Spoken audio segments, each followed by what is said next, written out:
Hello friends, welcome to editorial analysis by simplified civil services. आज 19 of January को total 4 article discuss किए जाएंगे।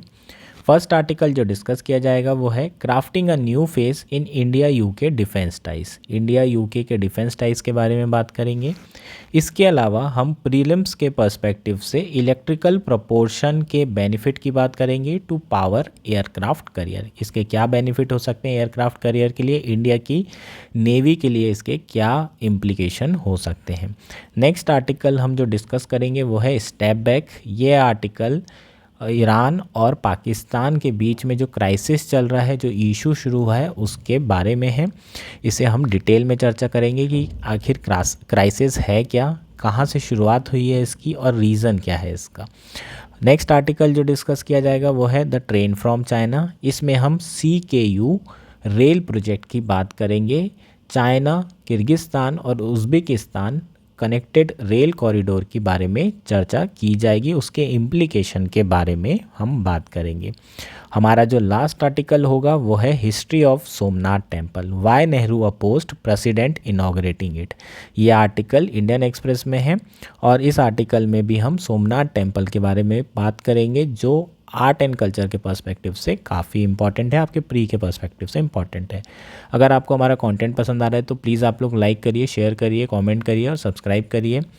इसी के साथ आपको इसकी PDF जो है हमारे टेलीग्राम ग्रुप में मिल सकती है, जिसकी लिंक आपको नीचे दी होगी। आप मोर में क्लिक करेंगे, वहाँ आपको लिंक मिल जाएगी और आप लोग directly simplified civil service search कर सकते हैं और हमारा ग्रुप ज्वाइन कर सकते हैं। आइए शुरू करते हैं हमारा एनालिसिस। हमारा फर्स्ट आर्टिकल है crafting a new face in India UK defence ties. यह आर्टिकल द हिंदू में आया है। GS to IR international relation mains के पर्सपेक्टिव से इम्पॉर्टेंट है। आपको जनरल क्वेश्चन पूछा जा सकता है इंडो यूके रिलेशनशिप के ऊपर। आपको स्पेसिफिक क्वेश्चन पूछा जा सकता है इंडो यूके डिफेंस टाइज के ऊपर। अगर स्पेसिफिक क्वेश्चन आएगा तो ये आर्टिकल बहुत रेलेवेंट हो जाएगा। अगर जनरल क्वेश्चन आएगा तो आपको एक डायमेंशन मिलेगा डिफेंस कोऑपरेशन, और जियो स्ट्रेटेजिक कन्वर्जेंस में भी एक डायमेंशन मिलेगा। क्या क्या जियोपॉलिटिकल रीज़न है कि इंडिया और यूके करीब आ रहे हैं, दोनों के लिए क्यों एक दूसरे के साथ अच्छे बायलैटरल रिलेशन ज़रूरी हैं, इस पे भी थोड़ी सी बात करेंगे। इसके अलावा प्रीलिम्स के पर्सपेक्टिव से भी काफ़ी ज़्यादा इम्पॉर्टेंट ये आर्टिकल है। इस आर्टिकल में हम इलेक्ट्रिक प्रोपोल्शन के बेनिफिट्स की बात करेंगे। इलेक्ट्रिक प्रोपोल्शन क्या है ये भी समझेंगे और उससे होने वाले बेनिफिट को भी समझेंगे। आपको प्रीलिम्स में ये चीज़ें पूछी जा सकती है। आर्टिकल शुरू करते हैं, समझते हैं कंटेक्स्ट कि आर्टिकल आया क्यों है। रिसेंटली इंडिया के जो डिफेंस मिनिस्टर हैं राजनाथ सिंह जी, उन्होंने यूके में विज़िट की है। 22 साल बाद इंडिया के किसी डिफेंस मिनिस्टर के द्वारा यूके में विज़िट की गई है, जो कि ऑब्वियसली थोड़ा सी अजीब सी बात है। ऐसा क्यों है बाद में आपको लास्ट में समझ में आएगा। पिछले 2 दशकों में काफ़ी अपॉर्चुनिटीज़ जो है डेवलप हो गई है। उसका जो प्राइमरी रीज़न है, जो कन्वर्जेंस पॉइंट है, जो कन्वर्जेंस के रीज़न है दोनों कंट्रीज़ के बीच में, स्पेशली डिफेंस कोऑपरेशन में, वो क्या है? चाइना की मिलिट्री पावर और उसका एक्सपांशन इंडियन ओशियन में, which not only threatens the India but also the sea line of communication on which UK depends. ठीक है, तो जो सी लाइन ऑफ कम्युनिकेशन है जिस पे यूके बहुत ज़्यादा डिपेंड करता है ना, सी लाइन ऑफ कम्युनिकेशन से ही यूके के सारे ट्रेड हो रहे हैं, तो बहुत ज़्यादा dependency sea line of communication के ऊपर है। और सारा का सारा जो है इकोनॉमिक एक्टिविटी इंडियन ओशन में शिफ्ट हो गई है और चाइना की प्रेजेंस यहाँ पर बहुत ज़्यादा बढ़ गई है। तो इंडिया को सपोर्ट करना अब यूके की मजबूरी हो चुकी है, ताकि सी लेन ऑफ कम्युनिकेशन को सेफ रखा जा सके, एंश्योर किया जा सके कि यहाँ पर चाइना की प्रेजेंस को इंडिया काउंटर कर सके। उसके लिए जो टेक्नोलॉजी गैप है, टेक्नोलॉजी गैप जो इंडिया के पास नहीं है, वो सारी चीज़ें यूके प्रोवाइड कर सकता है। इसलिए दोनों कंट्रीज़ के बीच में जो डिफेंस टाइज हैं वो तेज़ी से बढ़ रहे हैं, जो पॉइंट ऑफ कन्वर्जन है वो बहुत तेज़ी से बढ़ रहा है। सी लाइन ऑफ कम्युनिकेशन की बात कर लेते हैं। आप लोगों को ऑलरेडी पता है, एक फ़ोटो दिखा देता हूँ। यह है स्ट्रेट ऑफ मलक्का, ठीक है, सिंगापुर के पास में। यहाँ से स्ट्रेट ऑफ मलक्का है, यहाँ से ट्रेड निकलता है, ये चोक पॉइंट से। ठीक, ये अपना इंडिया के नीचे वाला श्रीलंका वाला पोर्शन हो गया। यहाँ से निकले ये स्ट्रेट ऑफ हर्मुज से पर्शियन गल्फ, यहाँ से ट्रेड जाता है। इसके अलावा हम जा सकते हैं बाब अल मंडेब स्ट्रेट से, कहाँ पर, रेड सी होते हुए, सुएज कैनाल होते हुए, मेडिटेरियन सी होते हुए यूके। ठीक है, तो यूके का मेन ट्रेड इसी जगह से होता है। इसके अलावा यहाँ से भी ट्रेड हो सकता है अफ्रीका के नीचे वाले भाग से। तो ये क्या है, सी लाइन ऑफ कम्युनिकेशन। और इस सी लाइन ऑफ कम्युनिकेशन को सेफ रखना है। क्यों रखना है सेफ? ताकि ट्रेड आराम से हो। अब यहाँ पर चाइना की प्रेजेंस बहुत तेज़ी से बढ़ रही है और उसको काउंटर करने के लिए इंडिया की प्रेजेंस को बढ़ाना बहुत ज़रूरी है ना, क्योंकि अब ब्रिटिशर्स की उतनी ज़्यादा जो है पहले जैसे जो नेवी स्ट्रांग थी, है ना, उतनी स्ट्रांग नेवी अब रही नहीं। अब उनकी प्रेजेंस इस पर्टिकुलर एरिया में बहुत कम हो गई है और इंडिया ऑलरेडी इस एरिया में है ना। इंडिया की प्रेजेंस बहुत बड़ी है, पेनिनसुलर इंडिया, बहुत बड़ा पोर्शन जो है इंडिया का इंडियन ओशन में है। तो इंडिया को अगर, इंडिया की स्पेशली नेवी को अगर सपोर्ट किया जाए ब्रिटिशर्स के द्वारा, तो चाइना का जो एक्सपांशन है इंडियन ओशन में उसे काउंटर किया जा सकता है, उसे बैलेंस किया जा सकता है। ठीक है, अगर ये पिक्चर आपको बहुत अच्छे से समझ में ना आई हो तो ये फ़ोटो देख लीजिए। ये है हमारा सी लेन ऑफ कम्युनिकेशन। इस तरीके से हम जो है ट्रेड करते हैं पर्टिकुलर इंडियन ओशन से साउथ ईस्ट एशिया, उसके बाद वेस्ट एशिया, फिर यूरोप होते हुए अटलांटिक और यूएस। ठीक है, तो ये बेसिकली हमारा सी लेन ऑफ कम्युनिकेशन हो जाएगा। ठीक है, इसी में जो चाइना का एक्सपांशन है स्पेशली इंडियन ओशन में वो बढ़ रहा है, उसी को काउंटर करने के लिए इंडिया को सपोर्ट करने की बात की। इसी में जो वन की एरिया है जिसमें लंदन और न्यू दिल्ली दोनों अपने कॉपरेशन, डिफेंस कॉपरेशन को सीमेंट कर सकते हैं, वो है electrical propulsion to power aircraft carrier. ठीक है, जो एयरक्राफ्ट कैरियर है इंडिया के, है ना, आपको पता होगा विक्रांत, ठीक, ये जितने भी कैरियर हैं हमारे, वो बेसिकली प्रोपल होते हैं डीजल सिस्टम से, है ना। कोई भी चीज़ों को चलाने के लिए तेल चाहिए या फिर इलेक्ट्रिकल एनर्जी चाहिए, इलेक्ट्रिक मोटर चाहिए जिससे वो घूमे और फिर चल पाए। ठीक है, तो जो एयरक्राफ्ट कैरियर है उसे रन करने के लिए हम डीजल का यूज़ करते हैं। हमारे पास कैपेसिटी नहीं है किसकी, इलेक्ट्रिकल प्रोपोल्शन की, ताकि हम एयरक्राफ्ट कैरियर को पावर कर सके। अगर ये कैपेसिटी डेवलप हो जाए तो इंडिया को बहुत बेनिफिट हो सकता है। और ये जो टेक्नोलॉजी है प्रेजेंटली किसके पास है, रॉयल नेवी के पास। रॉयल नेवी ने ये टेक्नोलॉजी मास्टर कर रखी है। अगर वो टेक्नोलॉजी ट्रांसफ़र करते हैं तो इंडिया को बहुत ज़्यादा बेनिफिट हो सकता है। वहाँ इंडिया की जो इंडियन ओशियन में प्रेजेंस है उसको बढ़ाया जा सकता है और चाइना को काउंटर किया जा सकता है। चाइना की बात करें तो अभी चाइना ने भी जो है जो टेक्निकल चैलेंजेस हैं उसको ओवरकम नहीं कर पाया है इलेक्ट्रिकल प्रपोल्शन सिस्टम डेवलप करने में। लेकिन ऐसे कई एविडेंस मिलते हैं जिसमें चाइना ने जो है प्रोसेस शुरू कर दी है integrating electrical propulsion into its warship such as frigates. ठीक है, तो फ्रीगेट वगैरह में ऑलरेडी इलेक्ट्रिकल प्रपोर्शन यूज़ करना शुरू कर दिया है। अब बात करते हैं इलेक्ट्रिकल प्रपोर्शन के बेनिफिट क्या होंगे, है ना। ये इलेक्ट्रिकल प्रपोर्शन के काफ़ी ज़्यादा बेनिफिट हो सकते हैं। फॉर एग्ज़ाम्पल, अगर हम इलेक्ट्रिकल प्रपोर्शन का यूज़ करते हैं तो विदाउट नॉइस के हम सेलिंग कर सकते हैं, है ना। अगर हमारे फ्रीगेट हैं या फिर सबमरीन्स हैं तो वो बहुत समय तक अंदर भी रह सकते हैं, विच ऑल्सो इंश्योर एनोनिमिटी इन सी। अगर आवाज़ नहीं आएगी तो किसी को पता भी नहीं चलेगा, आसपास आपकी प्रेजेंस का अंदाज़ा भी नहीं होगा। एयरक्राफ्ट कैरियर में भी आपको इस तरीके से बेनिफिट मिल सकता है। Response time of an electric motor is much lower. Electric motor तुरंत शुरू हो जाती है, डीजल वगैरह में काफ़ी टाइम लगता है, तो आप तुरंत मूव कर सकते हैं। अगर आपके ऊपर कोई अटैक कर रहा है तो आप तुरंत जो है अपना इंजन चालू किया और फटाफट निकल गए। तो ये बेसिकली क्या होता है, इसका दूसरा बेनिफिट होता है कि रिस्पांस टाइम बहुत कम हो जाता है, तुरंत शुरू हो जाती है हमारी एयरक्राफ्ट कैरियर या सबमरीन। थर्ड क्या है, एमिशन इज़ ज़ीरो। ये एनवायरमेंटल फ्रेंडली है ना। बर्ड्स के लिए भी बेनिफिशियल है।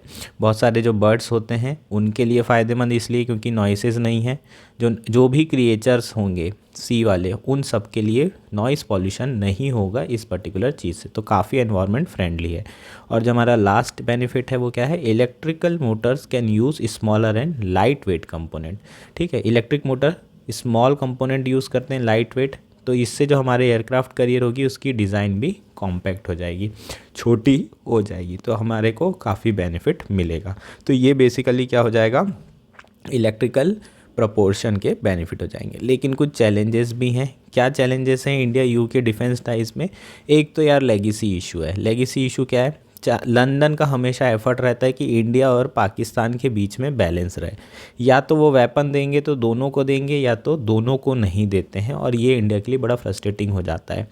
दूसरा इशू जो बहुत इंपॉर्टेंट है वो है खालिस्तानी वाला इशू, है ना। अभी रिसेंटली भी बहुत चला था खालिस्तान वाला जो इशू था, है ना। यहाँ पर यूके में इंडिया की जो हाई कमीशन है उसके सामने लोगों ने, है ना, खालिस्तानी झंडे लगा दिए थे, और उसके बाद इंडिया ने बहुत ज़्यादा प्रोटेस्ट किया था इस बात का, याद होगा अगर आपको। तो ये खालिस्तानी इशू है, ये बहुत ज़्यादा इम्पॉर्टेंट इशू है, और ये एक बहुत बड़ा चैलेंज है दोनों के डिफेंस रिलेशनशिप में।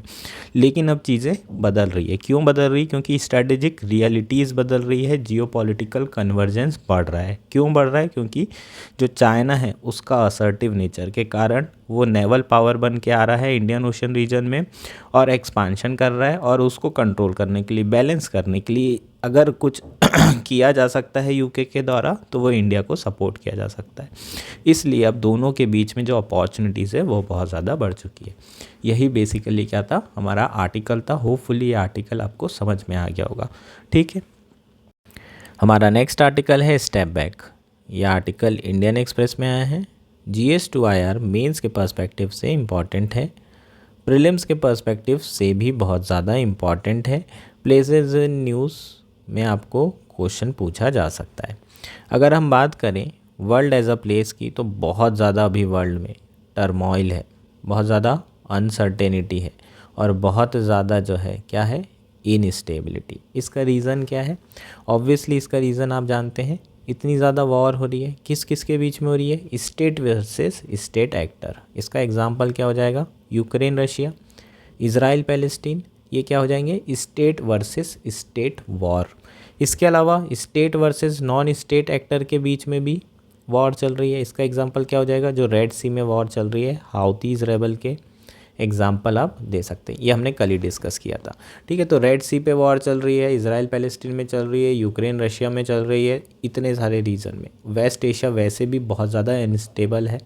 तो पूरे वर्ल्ड की बात करें, बहुत ज़्यादा अनसर्टेनिटी है, बहुत ज़्यादा टर्मोइल है, और बहुत ज़्यादा इनस्टेबिलिटी। तो आपको एक क्वेश्चन, जनरल क्वेश्चन मेंस में पूछा जा सकता है कि वर्ल्ड जो है बहुत ज़्यादा ऐसा प्लेस बन चुका है जहाँ बहुत ज़्यादा टर्मोइल है, इंस्टेबिलिटी है और अनसर्टेनिटी है। तो बताइए इंडिया की इकोनॉमिक ग्रोथ के लिए क्या इम्प्लीकेशन हो सकते हैं, इंडिया की जीडीपी के लिए इन सारे इवेंट्स के इम्प्लीकेशन की बात करनी है। तो अलग अलग तीनों के इम्प्लीकेशन आपको लिखने होंगे। हमने सेपरेटली बात की है, एक जनरल क्वेश्चन आपको पूछा जा सकता है। रिसेंटली एक और इवेंट हुआ है तेहरान और इस्लामाबाद के बीच में। तेहरान मतलब ईरान, तेहरान बेसिकली ईरान की कैपिटल है। तो तेहरान और इस्लामाबाद के बीच में क्राइसिस शुरू हो गया है। जो ईरान है उनके द्वारा बलूचिस्तान रीजन में, जो बलूचिस्तान प्रोविंस है पाकिस्तान का, वहाँ पर एयर स्ट्राइक की गई है, कैरी आउट किया गया है पाकिस्तान के एयर स्पेस में जा कर के। दो छोटे छोटे माइनर चिल्ड्रन की डेथ होने की रिपोर्ट आ रही है। जो ईरान है उनकी जो एयर स्ट्राइक है उसका टारगेट क्या था? जैश अल आदिल, जो कि एक सुन्नी ग्रुप है, जो कि एक टेररिस्ट ग्रुप है, रिबेल ग्रुप है। ठीक है, इनके ऊपर ये अटैक किया जा रहा था। अब ये इशू को समझने के लिए हमें थोड़ा सा पीछे जाना पड़ेगा। हम समझते हैं कि ये इशू एक्चुअल में है क्या, जिसके कारण ये पाकिस्तान और ईरान के बीच में लिमिटेड लेवल पर वॉर छिड़ गई है ना। लिमिटेड लेवल पर वॉर इसलिए छिड़ गई है क्योंकि पाकिस्तान का जवाब क्या था? इनिशियल रिएक्शन तो डिप्लोमेटिक था, तुरंत जो है उन्होंने अपने एम्बेसडर को ईरान से वापस बुला लिया। इसके बाद जो है उन्होंने सारे बायलैटरल रिलेशन ख़त्म कर दिए, और पाकिस्तान ने खुद एयर स्ट्राइक किया है। किस रीजन में? सिस्तान बलूचिस्तान प्रोविंस में ईरान के। ईरान का जो सिस्तान बलूचिस्तान प्रोविंस है वहाँ पर एयर स्ट्राइक की गई है पाकिस्तान के द्वारा। और उन्होंने कहा, पाकिस्तान ने क्या क्लेम किया कि जो पाकिस्तान ओरिजिन टेरर है वो इस जगह से क्या हो रहा था? ओरिजिनेट हो रहा था ईरान के इस रीजन से। तो हम लोगों ने उसी जगह पे अटैक किया है जहाँ से पाकिस्तान की सिक्योरिटी और सेफ्टी को खतरा था। ठीक, अब थोड़ा सा पीछे जाते हैं और इशू को। ये बेसिकली हमारा जो शेडेड रीजन है यहाँ पर बलूच कम्युनिटीज़ रहती है। अगर हम बलूच कम्युनिटी की बात करें तो बलूच कम्युनिटी बलूचिस्तान में रहती है, पाकिस्तान के, और ईरान के सिस्तान और बलूचिस्तान एरिया में रहती है। सिस्तान बलूचिस्तान एरिया यहाँ पर रहती है। तो दोनों तरफ से जो रिबेलियन ग्रुप हैं, जो सेपरेटिस्ट लोग हैं, दोनों तरफ से वो क्या कर रहे हैं, एक दूसरे की कंट्री में अटैक कर रहे हैं। मतलब पाकिस्तान की जो आर्मी है वो ईरान के अगेंस्ट में जो सेपरेटिस्ट ग्रुप हैं जो ईरान में बॉम्बिंग करते हैं उनको सपोर्ट कर रही है। वहीं ईरान की जो सरकार है वो पाकिस्तान के अगेंस्ट में जो बॉम्बिंग करने वाले टेररिस्ट ग्रुप हैं उनको सपोर्ट कर रहे हैं, और इसी कारण से ये इशू बहुत ज़्यादा एस्केलेटेड हो चुका है।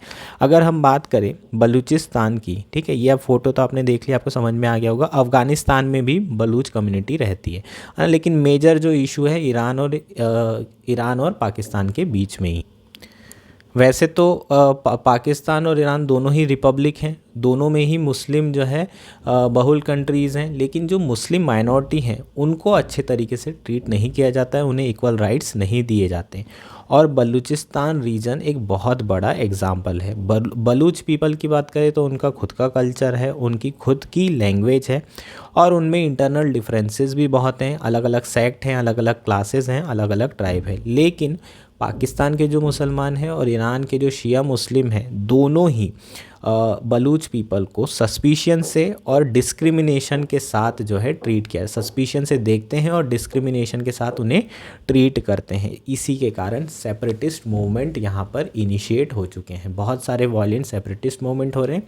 और पाकिस्तान जो है वो सेपरेटिस्ट लोगों को सपोर्ट करता है जो ईरान के अगेंस्ट में है और उनकी टेरिटरी में रहने देता है। इसी तरीके से ईरान जो पाकिस्तान के अगेंस्ट वाले टेररिस्ट ग्रुप हैं उनको सपोर्ट करता है और वो ईरान की टेरिटरी में रह रहे हैं। और इसीलिए जो है ईरान ने रिसेंटली एक पर्टिकुलर टेररिस्ट ग्रुप के ऊपर अटैक करने के लिए, जिसका मैंने आपको नाम बताया था, क्या नाम है, जैश अल आदिल, इसके ऊपर अटैक किया था। पाकिस्तान ने रिटेलिएट किया और बोला कि हमने भी वहाँ पर जो पाकिस्तान ओरिजिनेट टेररिस्ट ग्रुप हैं उनके ऊपर हमने अटैक किया है अपनी सेफ्टी और सिक्योरिटी के लिए। देखा जाए तो दोनों कंट्री ये जो प्रॉक्सी वॉर है ना, बिल्कुल भी किसी भी तरीके से ये जो इशू है उसको एस्केलेटेड होते नहीं देख सकती।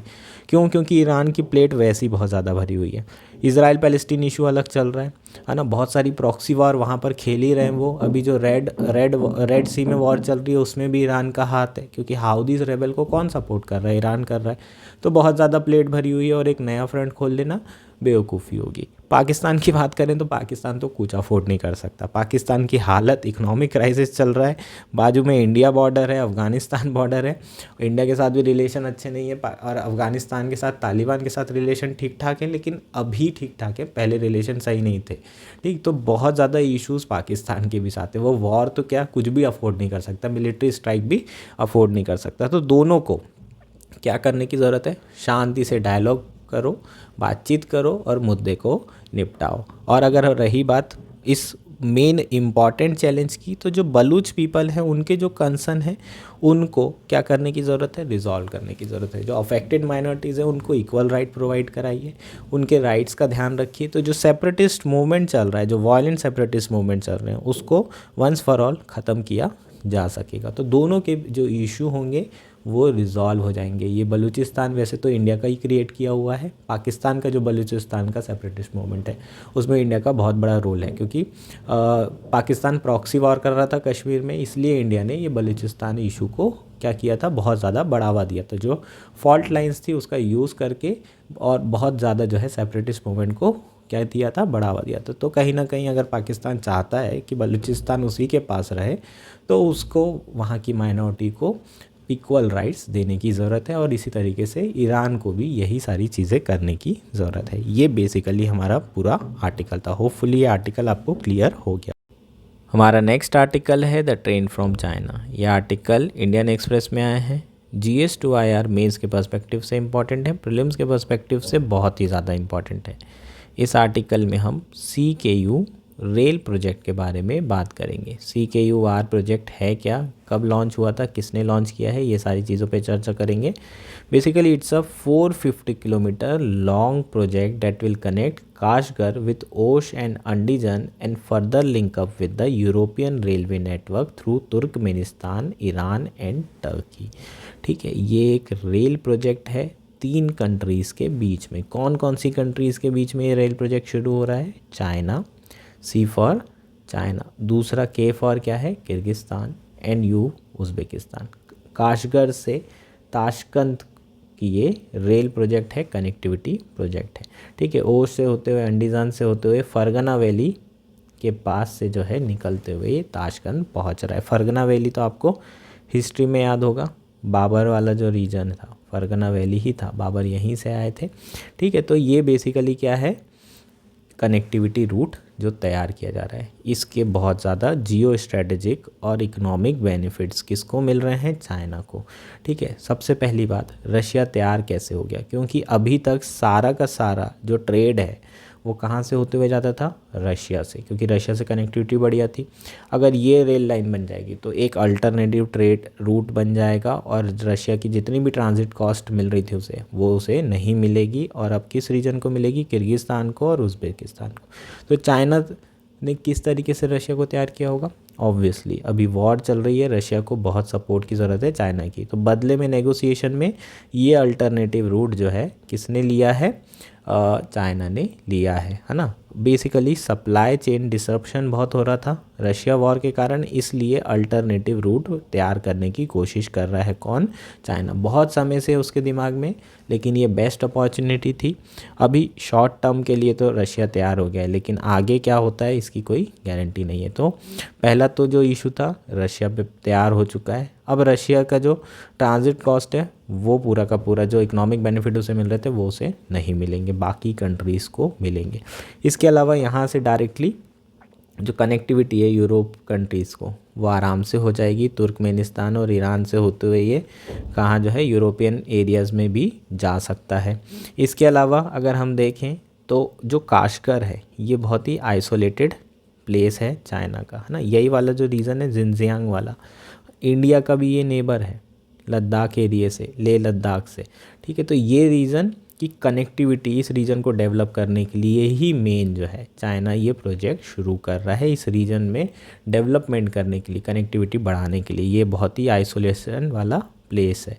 ठीक है, तो इसमें कनेक्टिविटी के लिए तो काफ़ी स्ट्रेटजिक इम्पोर्टेंस है इसकी। ठीक, इसके अलावा हम देखें तो जो ताशकंद है वो अफ़गानिस्तान के साथ रेल लाइन बनाने की कोशिश कर रहा है। अफ़गानिस्तान के साथ रेल लाइन बनेगी तो अफ़गानिस्तान से होते हुए पाकिस्तान रेल लाइन डेवलप करने का प्लान किया जा रहा है ताशकंद के द्वारा कनेक्टिविटी बढ़ाने के लिए। तो ये पूरा का पूरा साइकिल बन जाएगा। पाकिस्तान पेशावर तक आ गया, ग्वाडर से होते हुए चाइना का रूट, तो ये पूरा कनेक्ट हो जाएगा। ठीक है, जो CPEC है। तो इंडिया के लिए इसके इम्प्लीकेशन अच्छे नहीं है। क्यों इम्प्लीकेशन अच्छे नहीं है? क्योंकि जो इंडिया का एक्सटेंडेड नेबरहुड है सेंट्रल एशिया कंट्री, उस पर इन्फ्लुएंस बहुत ज़्यादा हो जाएगा। किसका? चाइना का। अगर हम देखें चाइना का ऑलरेडी इन्फ्लुएंस बहुत ज़्यादा है, बहुत ज़्यादा ट्रेड होता है। इंडिया की कनेक्टिविटी नहीं होने के कारण, जो कि छाबार पोर्ट 2006 से इनका बन ही रहा है, बन ही नहीं पा रहा है। तो कनेक्टिविटी है नहीं तो ट्रेड कहाँ से होगा? ट्रेड ही नहीं है तो डिपेंडेंस, इंटरडिपेंडेंसी नहीं है, और इंटरडिपेंडेंसी नहीं है तो फिर रिलेशन भी उतने अच्छे नहीं है। स्ट्रेटेजिक रिलेशन अपनी जगह है, लेकिन इकोनॉमिक रिलेशन अच्छे होना बहुत ज़रूरी है, और इनकी डिपेंडेंसी चाइना के ऊपर बढ़ती जा रही है। इंडिया और रशिया दोनों के लिए चिंता की बात है, स्पेशली SCO ग्रुपिंग में, क्योंकि बहुत ज़्यादा इन्फ्लुएंस इनका बढ़ता जा रहा है। तो ये बेसिकली हमारा क्या था? CKU प्रोजेक्ट था। होपफुली ये प्रोजेक्ट आपको समझ में आ गया होगा, है ना। आपको डायरेक्टली प्रीलिम्स में पूछा जा सकता है और इंटरव्यू में भी आ सकता है, ये सब सारी चीज़ें। ठीक है, तो ये हमारा आर्टिकल था। होपफुली ये आर्टिकल आपको समझ। हमारा लास्ट आर्टिकल है history of Somnath temple, why Nehru oppose president inaugurating it. ये आर्टिकल इंडियन एक्सप्रेस में आया है। प्रीलिम्स के पर्सपेक्टिव से इम्पॉर्टेंट है, आर्ट एंड कल्चर के पर्सपेक्टिव से इम्पॉर्टेंट है। 2020 में ऑलरेडी सोमनाथ टेम्पल के ऊपर क्वेश्चन आपको पूछा जा चुका है प्रीलिम्स में। रिसेंटली ये कंट्रोवर्सी दोबारा से शुरू हुई है। नेहरू ने उस समय जो प्रेसिडेंट थे राजेंद्र प्रसाद जी, उनके इनाग्रेशन करने पर मना किया था। उन्हें कहा था कि आप प्लीज़ इनाग्रेट मत कीजिए, हम नहीं चाहते कि गवर्नमेंट किसी भी तरीके से किसी रिलीजियस एक्टिविटी से एसोसिएट हो सके। ठीक है, तो जो रीज़न थे नेहरू ने खुलकर कहे थे, क्या रीज़न थे इस आर्टिकल में बात करेंगे। सोमनाथ टेम्पल की चर्चा कर लेते हैं, सोमनाथ टेम्पल के बारे में समझ लेते हैं। सोमनाथ टेम्पल हिंदुओं के लिए बहुत ही इम्पॉर्टेंट पिलग्रिमेज सेंटर है। ठीक है, इंडिया में टोटल 12 ज्योतिर्लिंग है, उसमें से फर्स्ट ज्योतिर्लिंग जो है सोमनाथ टेम्पल साइट में ही मिलता है। ठीक है, तो ये ऐसा प्लेस है जहाँ पर फर्स्ट आदि ज्योतिर्लिंग पाया जाता है। इसके अलावा जो लॉर्ड कृष्णा थे उनकी आखिरी जर्नी भी इसी भूमि से शुरू हुई थी। आप लोग महमूद ऑफ गजनी को तो जानते ही हैं। महमूद गजनी ने जो है 1026 एडी में लगभग 17 बार रेड की थी, क्योंकि ये बहुत रिच टेम्पल था, बहुत ही ज़्यादा, बहुत ही सुंदर, भव्य और रिच टेम्पल था। तो महमूद गजनी लगभग 17 बार जो है इस टेम्पल पे रेड करके गए और इससे बहुत ज़्यादा डैमेज किया। अकबर ने पैट्रोनेज दिया इस टेम्पल को, लेकिन औरंगज़ेब ने इसके डिस्ट्रक्शन के ऑर्डर दिए। ठीक है, ये सारी चीज़ें रोमिला थापड़ की बुक में लिखी हुई है। अगर हम बात करें नेक्स्ट जो इवेंट हुआ वो 1782 का है, जब पूरा डिस्ट्रक्शन हो चुका था इस टेम्पल का। तब मराठा क्वीन अहिल्याबाई होलकर, ठीक है, ये इंदौर की क्वीन थी। ठीक है, अहिल्याबाई होलकर ने एक स्मॉल टेम्पल बनाया सोमनाथ साइट पर। ठीक है, उसके बाद ब्रिटिशर्स के समय क्या हुआ, ब्रिटिशर्स के समय में ब्रिटिशर्स ने इसे कम्युनलिज्म और हिंदू मुस्लिम डिवाइड के लिए यूज़ किया। 1842 में जो ब्रिटिश के गवर्नर जनरल लॉर्ड इलेनबॉरग थे, उनने जो है अफ़गानिस्तान पे अटैक किया था और बहुत बुरी तरीके से हार गए थे। तो उन्होंने रिवेंज, रिटेलिएटरी स्ट्राइक की और वहाँ से लौटते समय 2 सैंडलवुड के गेट उठा के लाया और कहा कि ये जो है गेट सोमनाथ के हैं और ये हमारी विजय है। हमने जो पुराने जो है मुस्लिम्स यहाँ पर आए थे और उन लोगों ने जो डिस्ट्रक्शन किया उसका हमने एवेंज लिया है, बदला लिया है। ये जो है किसके द्वारा कहा गया, ब्रिटिशर्स के जो गवर्नर जनरल हैं उनके द्वारा ये सारी चीज़ें क्लेम की गई। लेकिन वो जो गेट लेके आए थे वो गेट जो है किसी भी तरीके से टेम्पल से कनेक्टेड नहीं थे, लेकिन इससे हिंदू मुस्लिम का जो डिवाइड था वो बहुत ज़्यादा बढ़ चुका था। और यही नरेटिव इंडिपेंडेंस के आसपास भी था। बहुत इम्पॉर्टेंट ये साइट थी हिंदूज़ के लिए, लेकिन इसके साथ साथ कम्युनलिज्म की भावना भी कहीं ना कहीं जुड़ी हुई थी। ठीक है, तो हिंदू प्राइड के लिए ये इम्पॉर्टेंट था। तो उस समय बेसिकली ये जूनागढ़ एरिया में था, जूनागढ़ प्रोविंस में, जिसमें सरदार पटेल के द्वारा जो है जा करके जूनागढ़ को कब्ज़ा किया गया था, कन्फिस्केट किया गया था बेसिकली, और इंडिया ने है ना जूनागढ़ को इंडिया का पार्ट बना लिया था। उसके बाद जो है पटेल ने अनाउंस किया था कि यहाँ पर बहुत बड़ा जो है सोमनाथ टेम्पल क्या किया जाएगा, बनाया जाएगा, और ये सारी चीज़ें पब्लिक गैदरिंग में अनाउंस की गई थी। ये चीज़ें जब हुई तो जो गांधी जी थे उनका कहना था कि सरकार इसको बनाने के लिए खर्चा ना करे, लोगों के द्वारा इसके लिए फंड इकट्ठा किया जाए, ट्रस्ट बनाया जाए और फिर इसे बनाया जाए। और जो ट्रस्ट था वो सेटअप किया गया अंडर के.एम. मुंशी जी थे, उनके अंदर जो है ये ट्रस्ट बनाया गया। उसके बाद जो है पटेल पास अवे हो गए थे मंदिर का पूरा बनने के पहले। उसके बाद इनाग्रेशन का टाइम आया, नेहरू जी ने राजेंद्र प्रसाद जी को मना किया कि आप इसके इनाग्रेशन में मत जाइए। उनका मेन रीज़न सिर्फ यही था कि वो नहीं चाहते थे कि सरकार जो है रिलीजियस एक्टिविटी से एसोसिएटेड हो सके, है ना। उन्होंने इनाग्रेशन के लिए इसलिए मना किया था। वो चाहते थे कि इंडिया जो है सेक्युलर है, इसलिए सरकार को दूरी बना के रखना चाहिए। और उस समय के जो इवेंट थे, जो सोशियो इकोनॉमिक कॉन्टेक्स्ट था, जो पॉलिटिकल कॉन्टेक्स्ट था, वो एक्चुअल में इंडियन गवर्नमेंट को फोर्स कर रहा था कि आप जो है ये सारी चीज़ों से दूर रहें। और उस समय जो नेहरू का डिसीज़न था वो काफ़ी हद तक के सही भी था, क्योंकि उसी समय जो है रिलीजन के नाम पे पूरा का पूरा एक देश बना था पाकिस्तान, बहुत ब्लड शेड हुआ था। तो उस समय इंडियन गवर्नमेंट ऐसे दिखना नहीं चाहती थी कि किसी एक पर्टिकुलर रिलीजन को सपोर्ट कर रही है और स्पेशली मेजॉरिटी को सपोर्ट कर रही है।